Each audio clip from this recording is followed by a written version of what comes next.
The East Bank All-Stars are taking a Little League World Series championship back to River Ridge. We will have reaction from players and coaches on their historic run. Plus, 4 takeaways from the Saints' preseason win over the Jets. College football gets underway this week. We'll preview Tulane and LSU's opening games. And LSU's Mahmoud Abdul-Rauf is still playing competitive basketball into his 50s.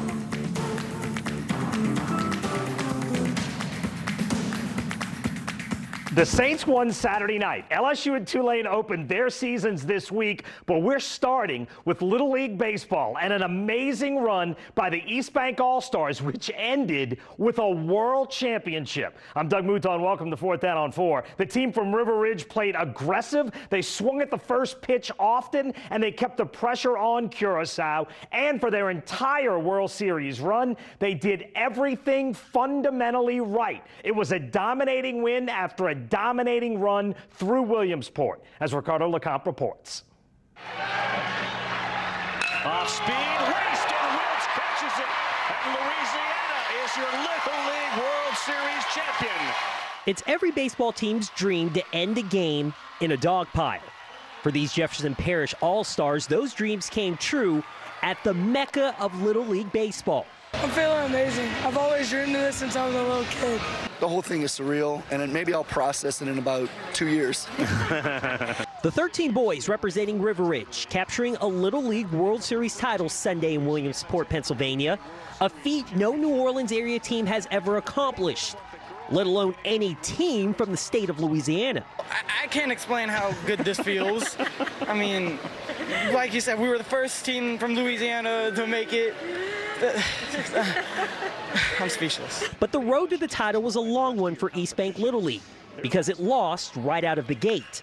A 5-2 setback to the West Region champs, Hawaii. Here's a throw home, it's way high. But the players not discouraged after the defeat, and they vowed never to lose again in Williamsport. We're going to be on a roll and on fire and come back and win, go through this thing. Because once we got that first, we got all of our confidence back. We knew that we were going to go and make it to the U.S. Championship. East Bank got the first win and more by playing its brand of baseball. Dominant pitching, 2 shutouts on the way to the U.S. Championship game, and dominant hitting. East Bank outscored its opponents leading up to the U.S. title game 27-3. And Reese Roussel became the poster boy for excellence at the plate. He set a new Little League World Series record for hits in the tournament with 17. Roussel finished the LLWS batting an absurd .739. I wasn't doing my best in regionals, so I was kind of down on myself, but I knew I was going to do pretty good in this tournament, but not this good. I didn't think this good. Hawaii saw a different East Bank squad in the rematch in the United States final. River Ridge continued to be the unstoppable force, a 9-0 lead going into the final inning. The Hawaiian side fought back with its final 3 outs, but with the tying run at the plate, Stan Wiltz turned this beautiful double play to end the game, moving East Bank into the World Series final. It was just crazy. I just couldn't wait to get out there and play the game. We're very confident about our team and how we were going to do, and we knew that we were going to win this thing. Number 23, Marshall Luke. East Bank finished the job against Curacao in the final. Marshall Luke led the team with 3 RBIs, and Ian Prather pitched the game of his young life. He went the distance, striking out 6 and allowing just 2 hits. It never was easy for River Ridge. Even the final out took 12 pitches before Stan Wiltz caught the line drive to end it. And Louisiana is your Little League World Series champion. It was just a mad dog pile. It was crazy. We all started running, jumping up, trying to tackle each other. It was crazy. East Bank returns to NOLA with a World Series championship, and the dog pile proves they are the boys of the summer. Ricardo LeCompte, 4th Down on 4.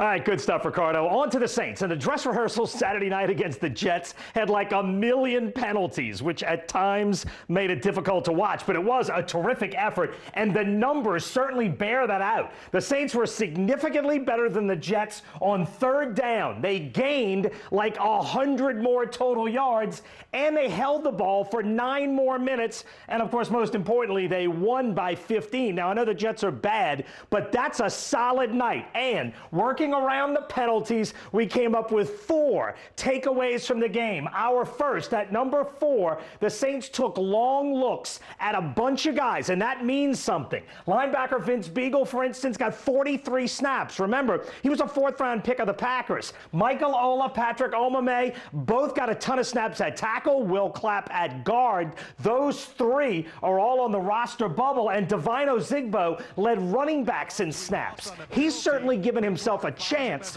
to stick. I thought it was a guy who wouldn't even sniff being in the building to now a guy that he may not make the 53, but I can certainly see him making the practice squad and being a long-term project for the Saints. Yeah, and the same could be said for LSU sprinter Cyril Grayson, who led Saints wide receivers in snaps. I think he's at least made the practice squad. I think that could be a place that you could definitely see them continue to develop him. Whether or not that's something he would be open to, though, I think is the question at this point.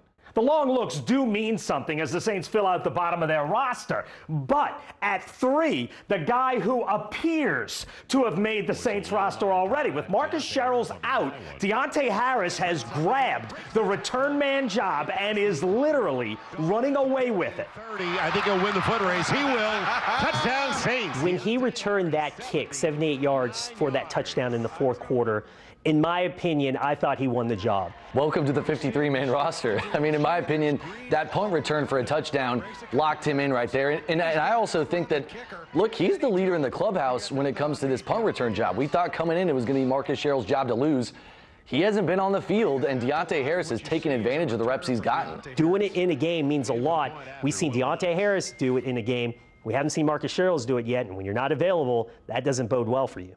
Yeah, and remember, the Saints got to the NFC Championship game last year with a subpar return game. Number 2, Drew Brees and the offense were terrific. Look, I think you came into that game wanting to see that Drew Brees can still push the ball downfield. We saw that within 8 plays or whatever it was that they had in that first drive. He was unbelievably efficient. That combination between him and Michael Thomas is pretty much unstoppable. And Alvin Kamara, whenever he lines up with linebackers, is going to beat them 10 out of 10 times, 100 out of 100 times. Kind of reminds you back of the early 90s with the Cowboys when they had Troy Aikman, Emmitt Smith, and Michael Irvin. It's that how explosive that trio can be just in terms of offensive production and putting up points. Yeah, and the one question on the offense now, tight end Jared Cook appeared to hurt a foot or an ankle in Thursday's practice. He didn't play Saturday against the Jets. The Saints have 15 days to get him right before the opener. But to me, the number 1 takeaway from the 3rd preseason game was the play of Marshawn Lattimore and the first defense. Now, check this out on the Jets' first 4 offensive series. They had a fumble and 3 punts. It's exactly the kind of dress rehearsal you wanted to see. This group as a whole has the potential to be really, really good. We saw last night that in that short sample size, that they could have the potential to be really good. And the Saints are going to need that if they're going to win a Super Bowl this year. And that's now back-to-back games that they've stacked together, great performances to start out the first half. And that was concerning after you walked away from that Minnesota Vikings game, and they looked like they got gashed early on. One guy that's popped out to me more than anybody is Von Bell. He seems to continue to make plays. And we now likely won't see any of the guys on the first offense or the first defense this Thursday night. The preseason finale is at the Superdome against the backups of the Miami Dolphins. Coming up, as college football gets underway this week, we catch up with Green Wave broadcaster Steve Barrios to preview the Green Wave season. And LSU is expecting huge things from Joe Burrow as the Tigers set their eyes on a playoff berth. And later, we'll catch up with former LSU Tiger Mahmoud Abdul-Rauf, who is in town for the Big 3 tournament this weekend.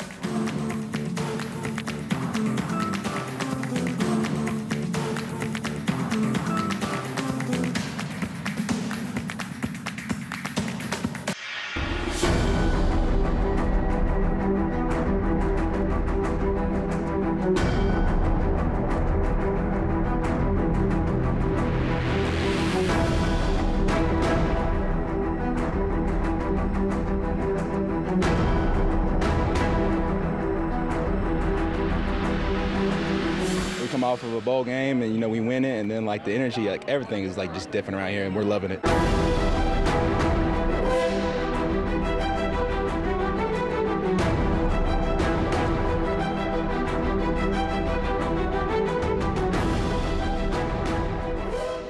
Yeah, Tulane opens Thursday night against a good Florida International team. The Panthers won 9 games last year, including the Bahamas Bowl. Remember, Tulane had a shot last year to get some early momentum going against Wake Forest on a Thursday night. They laid an egg. They started 2-5.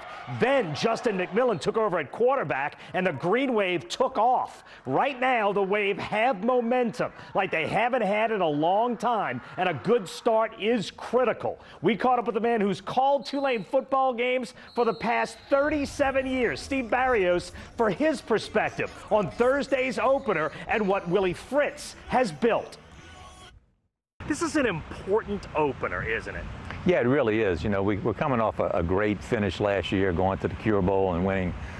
And there's just a high expectations around this team right now. So getting off to a good start is really going to be important. And you know, FIU comes in here, they're coming off a 9-2 season themselves, so it's not going to be a cakewalk, but it is a very important game to get off to a good start. There is so much momentum with the program, from recruiting to the way it finished, a new offensive coordinator. In your 37 years with Tulane, would you say this is one of the better, more optimistic starts to a season than maybe you've seen?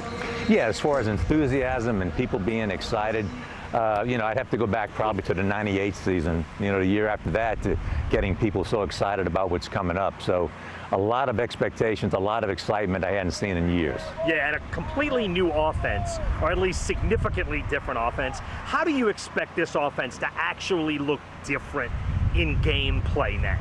Well, you know, we brought in Will Hall to run the offense. I think what he's going to bring to the table is a little more up-tempo, a lot more vertical, and we're going to see utilization, I think, of the backs out of the backfield catching the football. Last year, the backs only caught 14 passes total, so you can look for that number to triple probably. Justin McMillan, what have you seen in him? The job that he came in late August transfer to do what he did last year is really unbelievable, isn't it? It really was. You know, he was thrown into a very late situation, but he came in, he took the challenge. The thing he's going for him this year is he's got a year under his belt, so to speak, and I think he and Coach Hall have really bond together.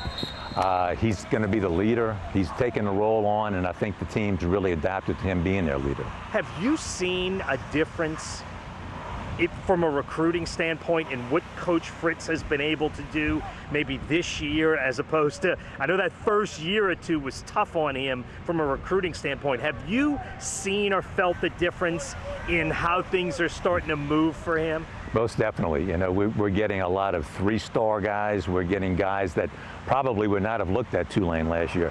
And that's what going to that bowl game and winning that bowl game, that's what the difference it's made has been in recruiting.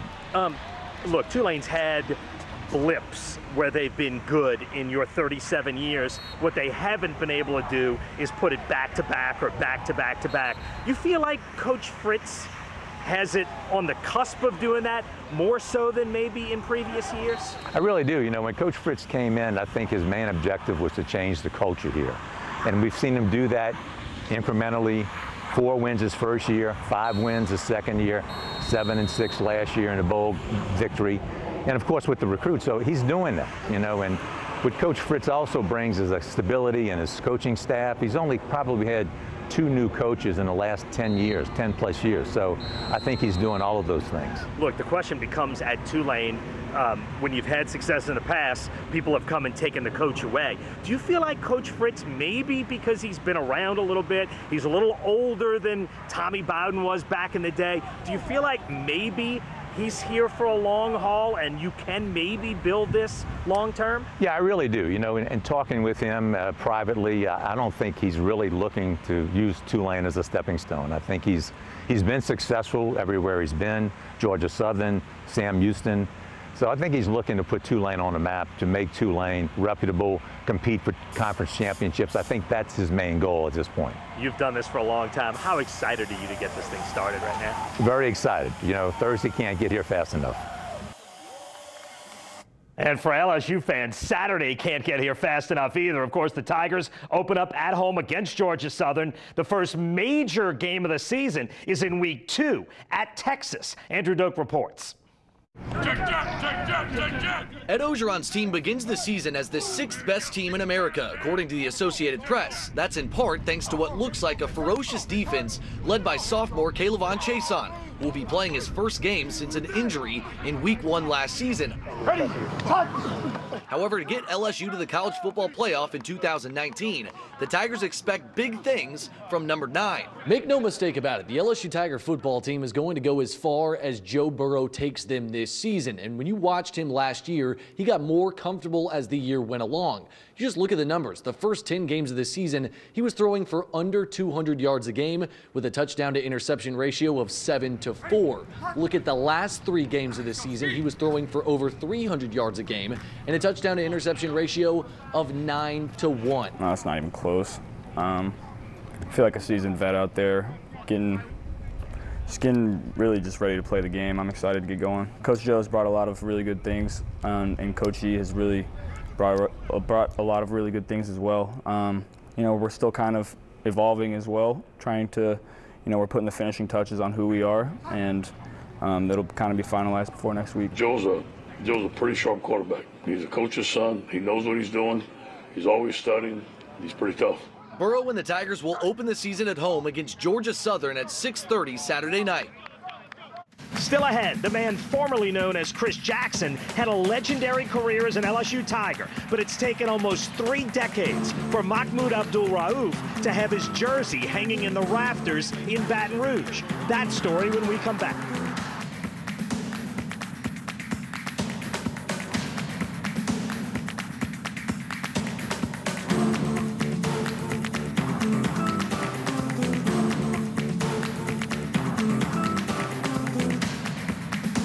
A terrific crowd came out today to Smoothie King Center for the Big 3 semifinals. Ice Cube's basketball league played its semis in New Orleans, and that brought 50-year-old Mahmoud Abdul-Rauf to town, a Gulfport High and LSU legend who's still competitive, playing competitive basketball at 50, as Andrew Dope reports. Sunday at the Smoothie King Center, the Big 3 basketball playoffs took center court. It's a league that's still in its proof of concept stage, but former LSU star Mahmoud Abdul-Rauf, who is 50 years old, is still proving he can hoop. Like a lot of guys come and say, man, I don't have no excuse. You're doing this at 50, and you're moving like that. So those are positives, and those are some of the things, too, that keeps us going. 30 years ago, Abdul-Rauf, formerly known as Chris Jackson, burst onto the college scene as one of the greatest scorers the NCAA level had ever seen. And it only took a couple weeks into his freshman season for him to show the world his scoring abilities. The first month of his collegiate career, he scored 48 and then 53 against Florida. Until after the game was over, Coach Cars came, he's shaking me. They want to talk to you outside. You just scored 53. I said, whoa, hold on, what? And it felt easy. That's what was scary. And they took me out, and I can remember like yesterday, it seemed like nobody had left the stands. And when I came around the corner, they gave me a standing ovation. It was like unreal. His season high of 55, featuring 9 3-pointers against Ole Miss, came soon after. He went on that year to average 30 points per game as a freshman, and he set the NCAA freshman scoring record with 966 points. That year he won SEC Player of the Year, and his sophomore season he would duplicate that feat. And finally, this upcoming season, LSU will retire his jersey in the rafters of the Pete Maravich Center. What's important to me is that if somebody looks up at that jersey and they do some research and there's something in my life that could influence them and impact them in a positive way, you know, for me that's what's important. Part of why this took so long is because the Tigers have a long-standing tradition that they won't retire jerseys of players who never graduated from LSU. But Abdul-Rauf also didn't do himself any favors by leading what he even called a life surrounded by controversy. He went pro after his sophomore year and was the 3rd overall pick by the Denver Nuggets in 1990. And by the 1995-96 season, he was doing unguardable things that the league had never seen. That's a pretty jump shot. But that same year, he decided not to stand for the national anthem. At the end of the season, the Nuggets traded him to the Sacramento Kings. His playing time dropped, he lost his starting spot, and once his contract expired in 1998, he couldn't get as much as a tryout with an NBA team at 29 years old. he was blackballed. It's definitely lessened over the years. Initially, though, I was very bitter. I was angry. I definitely had a right to be because I felt it was unjust. But my life is not dominated, and I wasn't going to allow it to be dominated by basketball or being defined as a basketball player. Abdul Rauf was a very polarizing player who was unafraid to voice his opinion on social justice issues, whether you agreed with him or not. But what shouldn't be questioned was his ability as a basketball player. He was a two-time first-team All-American for the Tigers, and he had the shooting prowess of someone like Steph Curry before Curry even existed. But what he's very unsure of is how he'll be received in Baton Rouge when his jersey is retired this upcoming season. Let's just be candid. There are some people that probably don't want to see that happen, and there's people that want to see it happen. But my concentration are not on the negatives. It's on the people that appreciate the people that we're trying to become, whether we agree or not. If they can remember those things and appreciate those things, may God bless them. If not, even the negatives help us grow. Here's Jackson against Cole. He got it. Andrew Doak, 4th Down on 4. It's a huge football week. We'll start looking ahead to all of it tomorrow in Baton Rouge. Now, we're out of time. We'll see you next week. Thanks for watching on 4th Down on 4.